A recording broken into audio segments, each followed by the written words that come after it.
Bonjour. Bonjour. Alors, aujourd'hui, on a une proposition à faire à certains d'entre vous, aux ados, enfin, ados, collège, lycée. Hein, Oui, ouais, 12, 13, 18. Oui, et ça... On est précis là, c'est bien. Oui. Mais de toute façon, avec ce public-là particulièrement, déjà en général, mais particulièrement avec les individus qui sont concernés par ce profil, l'âge, ça ne veut pas dire grand-chose. Le surdoué n'a pas d'âge. C'est ça. Et d'ailleurs, ce qu'on veut proposer, c'est un atelier théâtre. Et une des choses, moi, quand j'étais enfant, justement, une des choses qui m'exaspérait, enfant ou ado, c'était que les choses qui m'étaient proposées, les choses d'habitude qu'on propose aux enfants ou aux ados, c'est toujours, comme c'est des enfants, comme c'est des ados, c'est toujours une espèce d'ersatz, c'est bien gentillet, et puis on parle comme un gamin de 13 ans, et moi j'avais envie qu'on me parle comme un adulte. Et ce que je constate régulièrement, c'est que notamment les gamins qui ont ce profil, justement on peut avec eux aller très très loin, on peut leur parler très librement. Il y a des moments où ils ont effectivement leur âge de nouveau, où ils ont 12-13 ans, et puis il y a des moments où ils n'ont pas d'âge, on peut tout faire avec eux. Mais les adultes c'est pareil, et les adultes, je dis toujours qu'ils ont tous leurs âges. Je les vois en plus notamment sur un plateau de théâtre, avoir leurs 5 ans, avoir leurs 7 ans, avoir leurs 15 ans, alors qu'ils en ont peut-être 60. Parfois certains même plus, ou bon, voilà, il y en a certains qui en ont 20, mais on dirait qu'ils en ont 2. Enfin, ça dépend de l'exercice et de ce qu'on explore et des moments. Et je trouve ça fascinant de voir toutes les facettes d'une personnalité à travers le temps. Donc en fait, l'âge, ouais, il n'y a pas que l'âge biologique, il y a tous les âges qu'on porte en soi et qui sont présents. Qui sont présents. Ce qui me fait penser que dans un deuxième temps, ça pourrait être très rigolo d'ailleurs de mélanger.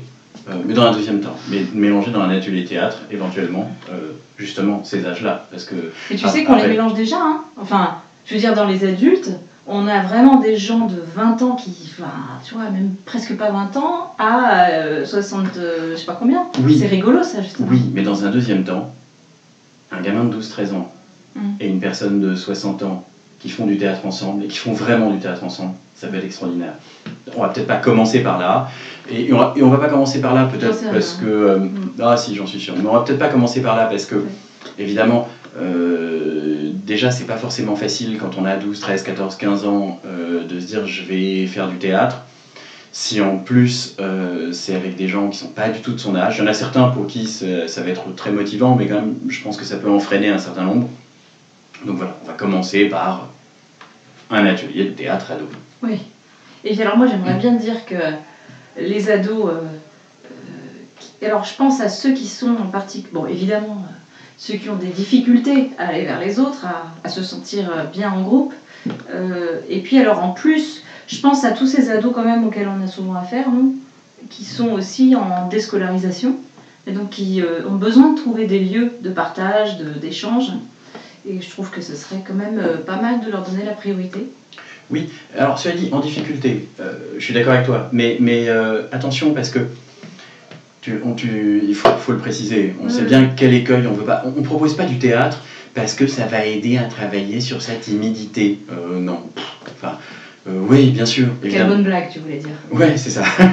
Non, mais quand on fait du théâtre, évidemment, évidemment qu'on travaille là-dessus. Mais ce qui est intéressant d'ailleurs, c'est que quand on fait vraiment du théâtre, ce qui n'est pas si fréquent, même dans les cours de théâtre, mais quand on travaille vraiment le théâtre, on s'aperçoit qu'au fond, timide, on l'est tous. Même celui qui est grande gueule, fanfaron, machin, etc. Si le but, c'est vraiment d'explorer ce qui peut se faire sur un plateau, c'est d'essayer d'être bouleversant, vraiment, d'aller chercher ce qu'il y a de plus émouvant en lui, on s'aperçoit qu'en fait, ce fanfaronnage, c'est une carapace et que c'est pas très intéressant. C'est rigolo, ça fait la blague, mais c'est pas ça qui est vraiment passionnant. Que ce qui est passionnant chez chacun, c'est ce qu'il cache comme un trésor, c'est les choses dont souvent il a honte, qui le complexent.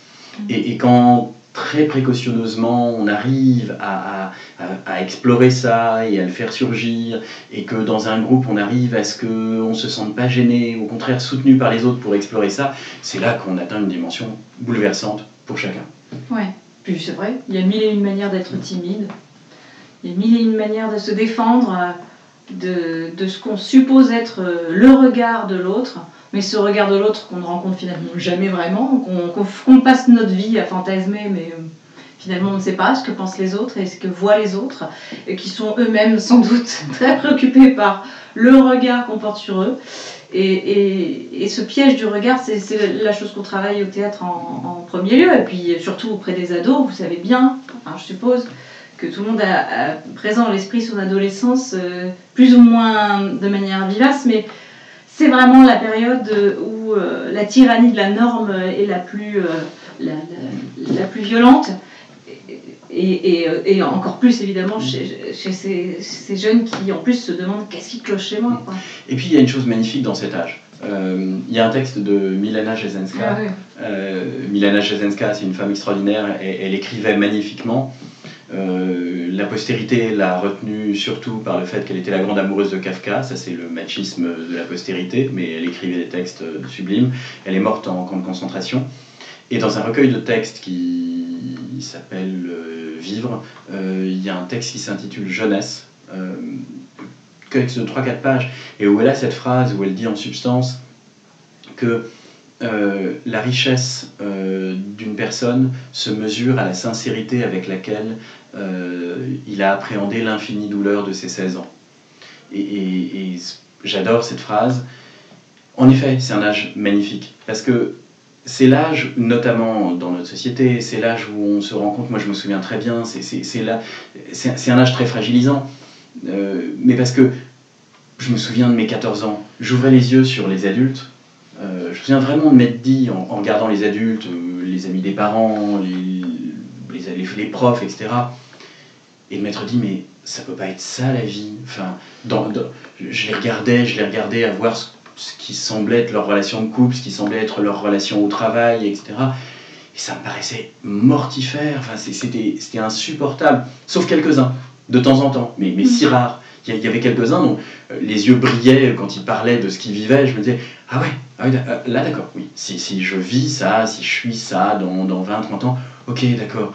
Mais les autres, c'est terrible.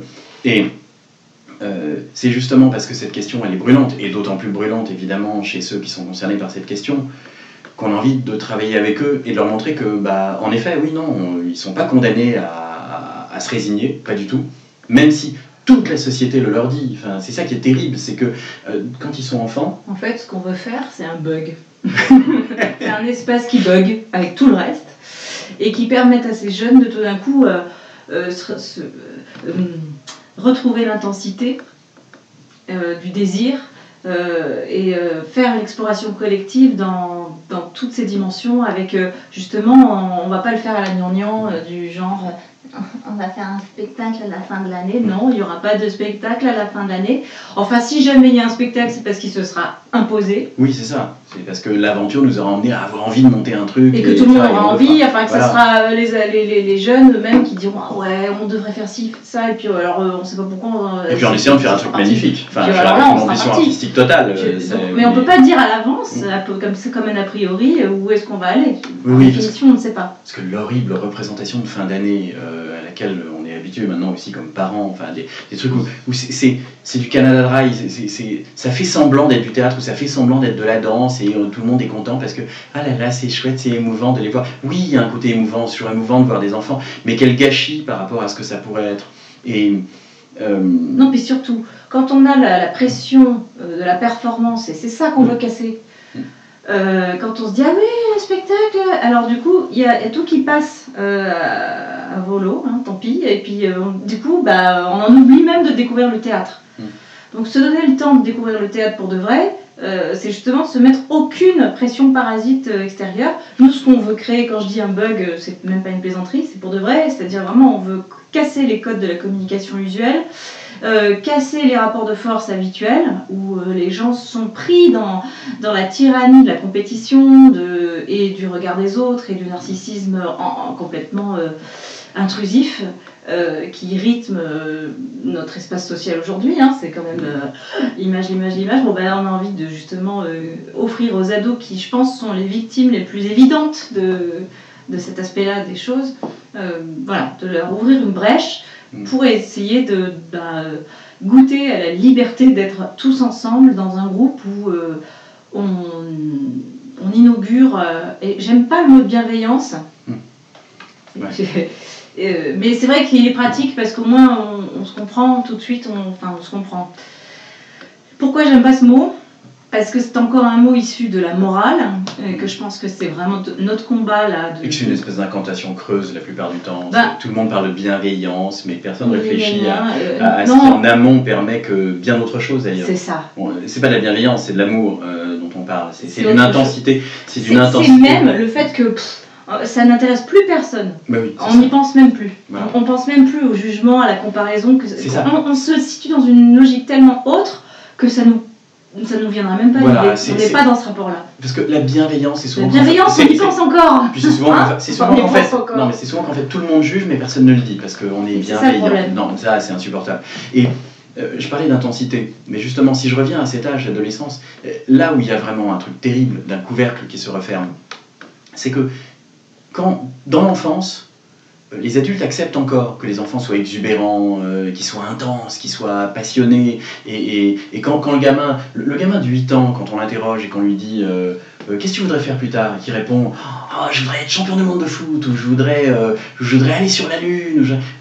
À 8 ans, les adultes lui disent ah oui, c'est chouette, oui, ça doit être bien d'aller sur la lune. Et les adultes s'autorisent à rêver avec lui. Puis le même gamin, quand il a 12, 13, 14 ans, qu'il est entré au collège, et qu'on lui dit et alors, t'as une idée de ce que tu voudrais faire plus tard ? Et qui répond moi je voudrais aller sur la lune. Oui, d'accord. Mais et sinon, je veux dire plus sérieusement. Je voudrais aller sur la lune, non, c'est sérieux. C'est ça, mais en fait, il sent bien que non, non, c'est fini. Voilà, c'est fini ça. En fait, non, nous, on a envie de leur montrer, on a envie d'aller sur la lune avec eux. C'est ça qu'on a envie de faire. C'est leur montrer qu'en fait, cette intensité-là, marcher sur la lune, bien sûr, c'est possible. La lune, en fait, peut-être pas la lune, mais quelque chose d'aussi extraordinaire. C'est jamais la lune, on s'en fout. Mais d'ailleurs, sur un plateau de théâtre, on la réinvente la lune, et puis on marche sur la lune. Justement, s'autoriser, parce qu'il y a un plateau qui est fait pour ça, s'autoriser à retrouver cette liberté extraordinaire qu'on avait quand on était gamin, et où tout d'un coup, une table, un tapis, ça devenait un bateau, et puis en face, des petits bonshommes, c'était des pirates qui allaient nous attaquer, et on était dans des épopées extraordinaires, et on partageait avec ceux avec qui, quand on prononçait cette phrase magique, on dirait que... Et puis, c'était parti, c'était génial. Et nous, on n'a pas perdu ça. Nous, d'ailleurs, quand on a écrit ce livre, on a commencé par... On dirait qu'on écrirait un bouquin. Bon, voilà, on dirait que... Bon. Et on a envie, justement, c'est ça aussi, pour nous qui est touchant, c'est de pouvoir, en tant qu'adulte, montrer que ça ne se perd pas obligatoirement et offrir à certains ados le fait de pouvoir leur dire, on dirait qu'on partirait en exploration théâtrale. Voilà. Ouais. Bon, en tout cas, on a envie de lancer ça vite. Ah oui, alors, attends, il faut expliquer un peu des trucs concrets. Vas-y, explique. En janvier, fin janvier. Non, à partir du 19 janvier. Ouais, a priori. Samedi. Le samedi après-midi. À 16h. Ouais, ça durerait 2h, 2h30. 2h30. 2h30. Ouais. Et puis si on s'aperçoit, si c'est... en fait, on a dit 2h30 parce qu'on ne veut pas effrayer. Ouais, c'est un peu hypocrite en fait. C'est un peu hypocrite parce que, vous verrez, c'est tellement extraordinaire, tellement passionnant le théâtre qu'au bout d'un moment, peut-être on ira vers 3 ou 4 heures. Non, mais il ne faut pas les affoler et d'abord... Je ne affole pas, alors. 2 heures, et puis d'abord, mais même les adultes, tu leur dis 4 heures... Oui, mais en fait, dès qu'ils commencent à en faire, déjà, on va voir avec 2 heures, 2h30, et puis voilà. Puis après, tout est possible. Puis peut-être que ce sera suffisant. Non, on le sait, mais c'est pas grave. Bon, en tout cas, voilà. Et il faut dire aussi qu'on sera 2. Oui, on va l'animer ensemble. Tous les deux. On va l'animer ensemble. On ne sait pas encore exactement comment. On verra, on inventera. Ce sera marrant. Peut-être qu'on s'engueulera parfois. Ce sera super. En tout cas, voilà, tout est dit. Si, pour ceux que ça intéresse, vous envoyez un mail à l'adresse qui s'affiche là à la fin de cette vidéo. Voilà.